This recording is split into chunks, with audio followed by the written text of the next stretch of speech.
What was the Mafia's role in 1920s crime? The 1920s were a wild time in America, especially when it came to crime.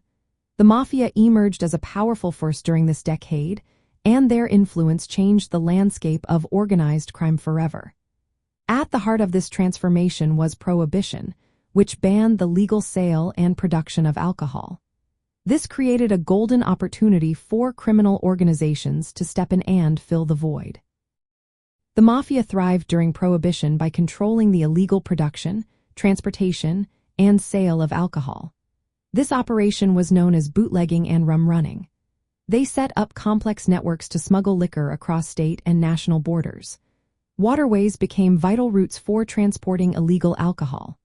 Speakeasies, hidden bars where alcohol was sold covertly, popped up everywhere, and the Mafia supplied them with their goods. As their operations expanded, the Mafia became more organized and sophisticated. They hired professionals like lawyers and accountants to manage their businesses and protect their profits. Bribery became a common tactic. Law enforcement officers, judges, and even politicians were paid off to avoid prosecution and maintain control over their territories. This corruption allowed them to operate with relative impunity. Violence was another tool in the Mafia's arsenal. To enforce their interests and eliminate competition, they employed armed enforcers. Turf wars erupted, leading to brutal assassinations and intimidation tactics. This surge in violence contributed to a significant rise in crime and public danger during the decade. In cities like Chicago, the Mafia's influence was particularly notorious. The Chicago outfit, led by Al Capone, dominated the bootlegging trade. Capone's gang engaged in fierce conflicts with rival gangs, such as Bugs Moran's North Side Gang.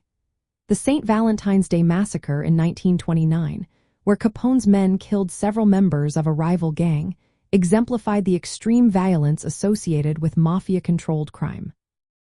As the decade progressed, the Mafia began diversifying its criminal activities. By the late 1920s, they moved into illegal gambling, loan sharking, extortion, and even took control of labor unions. This expansion allowed them to infiltrate legitimate industries like construction and trucking, increasing their economic power and influence. From a criminology perspective, the Mafia in the 1920s illustrates how organized crime can exploit legal restrictions to create lucrative black markets. They developed hierarchical and business-like criminal enterprises, using corruption and violence to sustain their operations. The activities of the Mafia during this era laid the groundwork for the continued presence and evolution of organized crime in America throughout the 20th century.